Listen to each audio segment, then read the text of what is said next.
Hello tout le monde! Aujourd'hui nous allons vous montrer comment remplacer la coque du Joy-Con gauche de la Nintendo Switch et en profiter pour installer une superbe coque transparente. Nous avons fait la même vidéo pour le Joy-Con droit, cliquez sur le lien qui apparaît sur l'écran pour y accéder. Cette réparation est d'un niveau assez difficile qui nécessitera 1 heure de votre temps. Pour cette manipulation, vous aurez besoin d'une nouvelle coque pour Joy-Con gauche, d'un kit outil universel composé de tous les outils nécessaires au démontage et d'une spatule Sésamo. D'ailleurs, nous proposons sur notre boutique plusieurs modèles de coques transparentes ou opaques de différentes couleurs. S'il s'agit de votre première réparation, nous vous offrons un bon de réduction de 10% avec le code guide vidéo à valoir sur votre première commande sur SOSAV.fr. Et avant de passer à la réparation, n'oubliez pas de vous abonner à la chaîne de SOSAV et d'activer la petite cloche pour ne pas manquer nos prochaines vidéos. Nous proposons sur notre chaîne des guides de réparation et des astuces pour réparer et entretenir votre smartphone, tablette, console de jeu et autres appareils électroniques. Pour commencer, dévissez les 4 vis à l'arrière du Joy-Con avec un tournevis Tri-Wing. Ces vis retiennent la coque arrière du Joy-Con. Une fois les vis retirées, utilisez la spatule Sésamo pour séparer la coque arrière de la coque avant du Joy-Con. Attention, ne les séparez pas tout de suite car les deux éléments sont encore reliés par des nappes de liaison. Une fois le Joy-Con ouvert, déconnectez la batterie à l'aide de la pince plate du kit outil. Puis, insérez la spatule en nylon sous la batterie pour la décoller.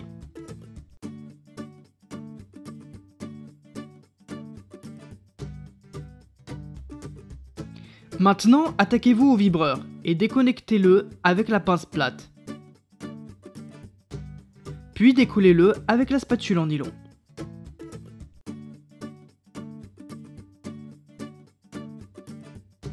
Pour la suite, dévissez les 5 vis entourées en rouge avec le tournevis cruciforme. Ces vis retiennent le support de la batterie et le bouton ZL.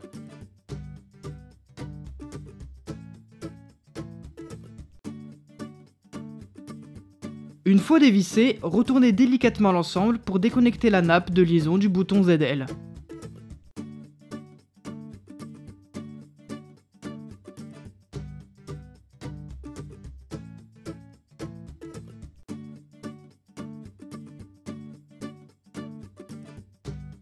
Pour ce faire, utilisez la pointe de la spatule en nylon pour soulever le levier du connecteur pour dégager la nappe de liaison.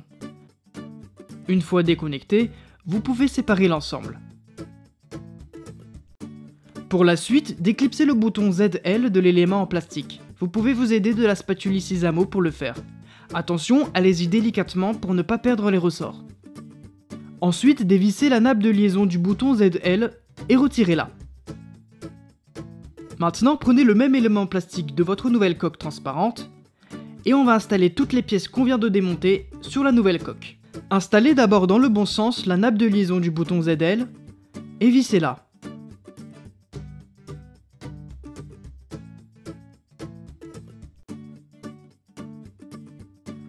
Ensuite, installez les 2 ressorts de chaque côté de la nappe et clipsez le bouton ZR par-dessus.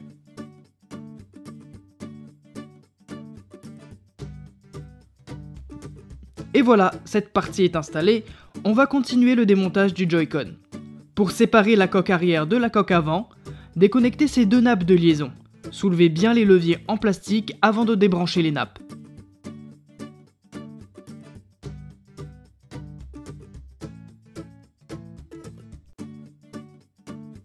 Maintenant que la coque arrière est séparée, dévissez le rail et retirez-le.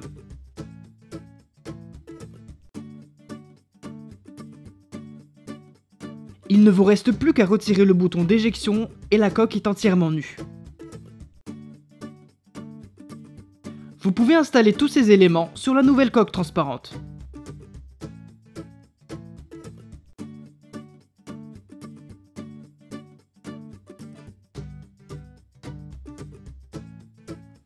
Maintenant, passez sur la coque avant et déconnectez toutes les nappes branchées sur la carte électronique.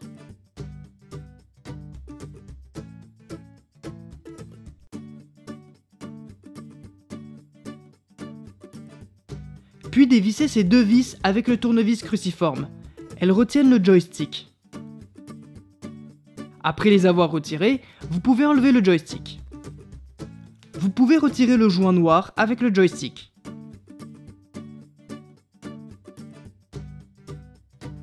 Ensuite, dévissez et retirez la nappe de liaison du bouton L.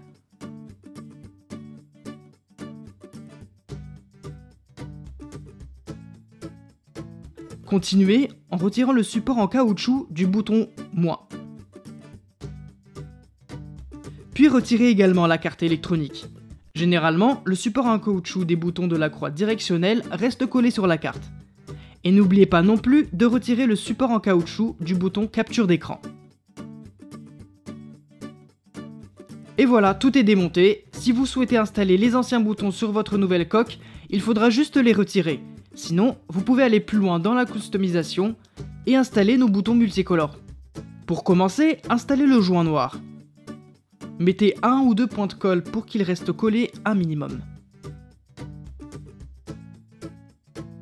Puis, installez les boutons à leurs emplacements respectifs et placez par-dessus les supports en caoutchouc.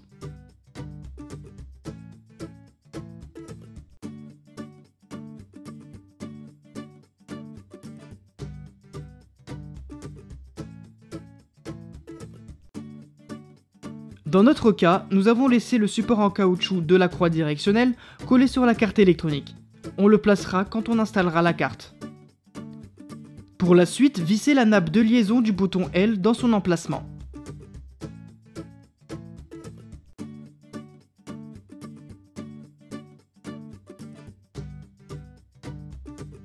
Placez également le joystick dans son logement en faisant attention de ne pas décoller le joint noir. Vous pouvez revisser le joystick pour qu'il ne bouge plus.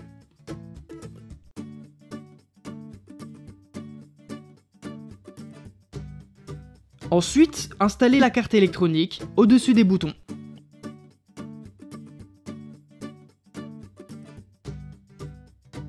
Maintenant, on va assembler les deux coques.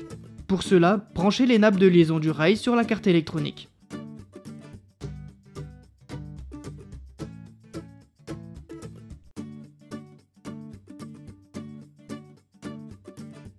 Une fois les deux coques assemblées, branchez la nappe de liaison du bouton L et celle du joystick.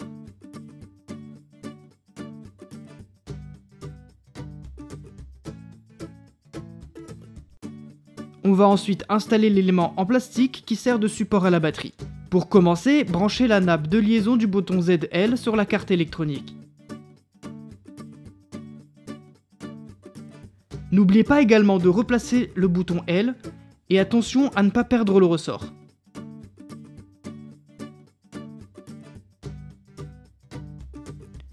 Connectez ensuite le vibreur et installez-le dans son emplacement.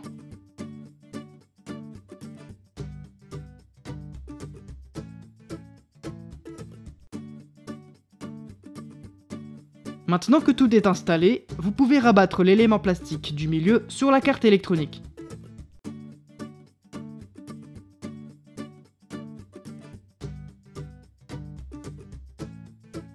Et revissez le tout.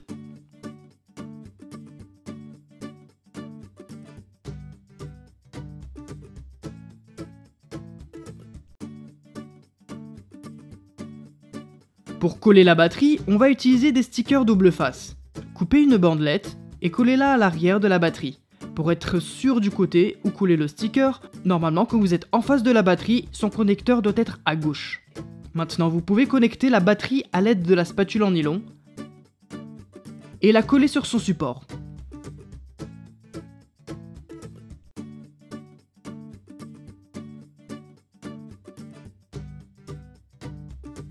Et voilà, il ne vous reste plus qu'à refermer la coque et la revisser avec le tournevis Tri-Wing.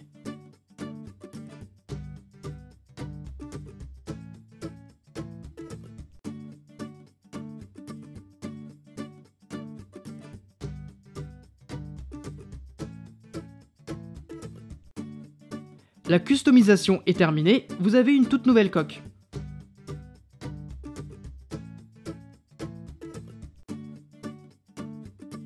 Et pour rappel, pour cette manipulation, vous aurez besoin d'une nouvelle coque pour Joy-Con gauche, d'un kit outil universel composé de tous les outils nécessaires au démontage, et d'une spatule Sésamo.